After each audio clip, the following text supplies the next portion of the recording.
the former Prime Minister, Gordon Brown, has warned that the UK could become a failed state without reform to how Whitehall works together with the different regions and, of course, the devolved nations.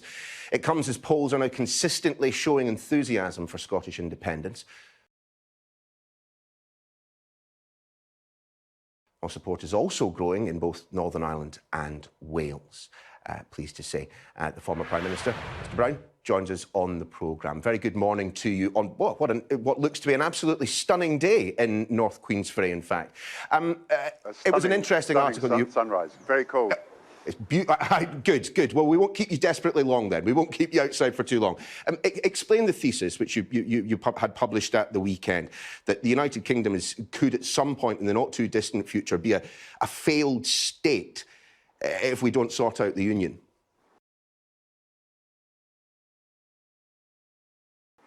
Yeah, I want a reform state, not a failed state. But if Scotland secedes, of course, the United Kingdom will cease to exist in its present form. But what I'm really saying is there is dissatisfaction, not just in Scotland, but right round the regions, Wales, Northern Ireland.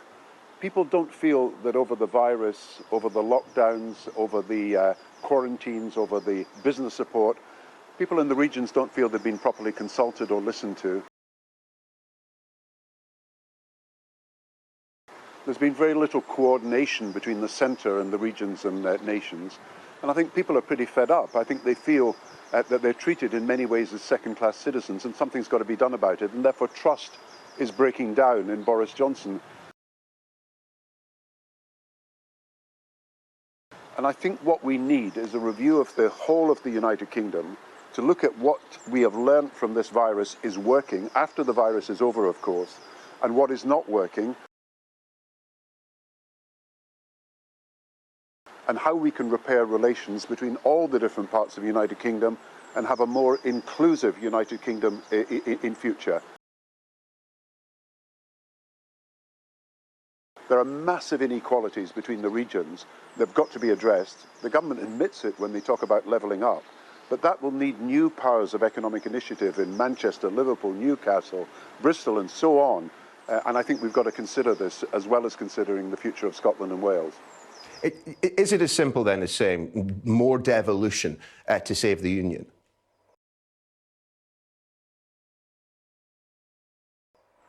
No, I don't think that's the whole answer. I think you will need more powers of local economic initiative, but I think you need to rebuild the relationships between the centre and the outlying communities. There is no forum of the nations and regions. The House of Lords is a second chamber. In other countries, it represents the different regions and nations, a second chamber. In Britain, it seems very much the southeast is overrepresented there.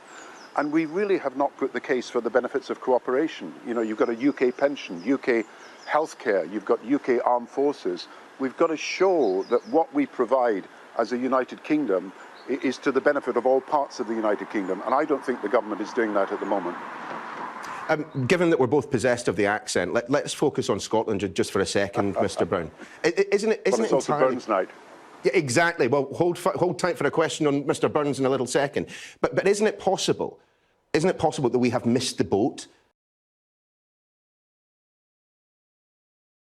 as regards Scotland? All of the polls have been consistently showing, that we get single points, of course, but a majority for independence.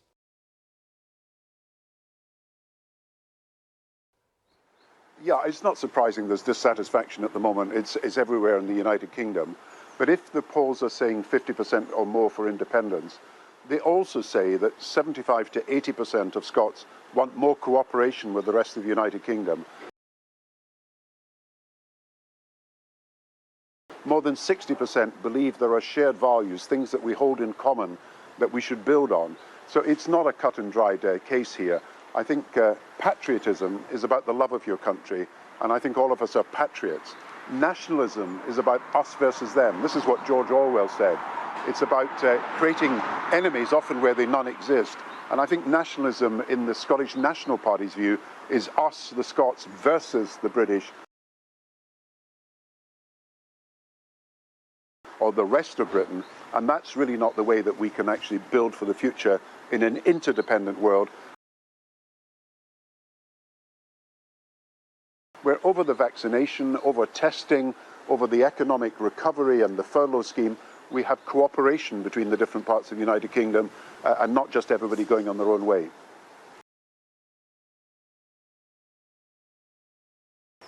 But doesn't Nicola Sturgeon have a point when she says, look, if at the next set of Scottish parliamentary elections we return a majority of MPs to the Scottish, MSPs, I should say, to the Scottish Parliament, that there should be a second vote on independence? I mean, no one can vote for the SNP these days without knowing that it is a big priority, if not an overriding priority. But Neil, you could have a referendum if the UK government agrees. That's the legal position. The question is, should you have a referendum, which is your question? We're in the middle of a virus. Lives are being lost. Livelihoods are being lost. We've got a recession on our hands. The country's priorities, the Scottish people's priorities, are not a referendum. They're getting answers on jobs, getting the virus eliminated, getting young people into realistic opportunities for the future, getting the education system sorted out. And really, I think it would be an affront to the democratic process if at a time when you cannot have street stalls, you can't have door-to-door canvassing, you can't have public meetings, you suddenly held this very divisive referendum, because it would be divisive, at a time when I think people need to cooperate to get things done, to deal with the virus and deal with unemployment. So I don't see that there is a case for having a referendum at this stage. It's not the right time. There needs to be a time to heal, and there needs to be a time to reflect and learn the lessons. What went wrong during this pandemic? What went wrong with the economic recovery plan? Why are people so fed up with what actually happened? Can we do something better to govern the United Kingdom in a more sensitive and more efficient way?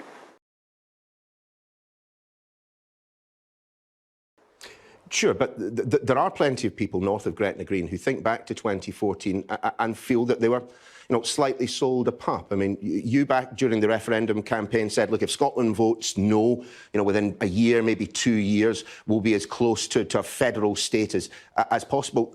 That didn't happen. And there are people who feel... I didn't actually say that, Neil. Neil, I didn't actually say... What I said was, there are huge benefits from sharing across the United Kingdom. That's why we have a UK pension that everybody gets. That's why we have a minimum wage that everybody enjoys. That's why we've got a health service that's properly funded by UK, not Scottish or English or Welsh, UK taxation. And I was putting the case for pooling our resources and sharing them, and that we had so much in common that in a modern, interdependent, integrated world, interconnected world, the idea of just splitting apart did not make sense. That was the major argument I put. And it's still relevant now. We need, as we found in the virus, if we hadn't cooperated on vaccines, it would have been very difficult. If we hadn't cooperated on the furlough scheme, some regions, some nations would have lost out entirely. You've got to have a basis of cooperation in the modern world, and that's my argument against independence. Sure, but I'll quote back to you, because plenty of people have sent it to me this morning. This is what you did say. We're going to be within a year or two as close to a federal state as you can be in a country where one nation is 85% of the population. The vow and other questions that were raised during the first independence referendum campaign, people feel that they were being deceived. But Neil, look at the small print. The vow was actually delivered. There were more powers for the Scottish Parliament. It can create a tax if it needs to get resources for the services it wants to do. It can deliver forms of social security that it wasn't able to deliver before. The relationships between Scotland and the United Kingdom were changed as a result of the Scotland Act. Now, we've got to learn lessons about what happened and what needs to be done in future. But nobody can say that the vow was not delivered. The Scotland Act was delivered. It's just that the Scottish National Party never believed that the vow was enough. They want independence. They want separation. They want to break away from the whole of the United Kingdom. They want to end the political union. They now want a Scottish currency. They want to be in the European single market and the European customs union, even if you're not in the British single market and the British customs union. They want a completely different policy from the one I advocated, but I believe that the measures that I recommended in 2014 were delivered in the Scotland Act, but of course we now need to do more. Of course, as you mentioned a little bit earlier in our conversation, it is Burns Night this evening. As someone who grew up round the corner from Burns Cottage, I have consumed more Burns prose than anyone that I know. I'm just wondering what your favourite verse might be.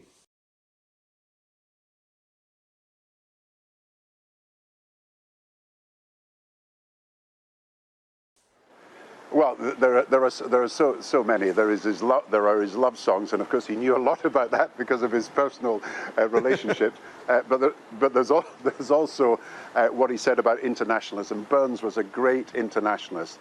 You cannot pigeonhole him as a sort of narrow nationalist. He was a great internationalist, and he wanted people all the world over to come together. And that was, I think, the great legacy he left us. That you could be in Ayrshire and you could be a farmer, but you could see that the whole of the world could be united and could come together.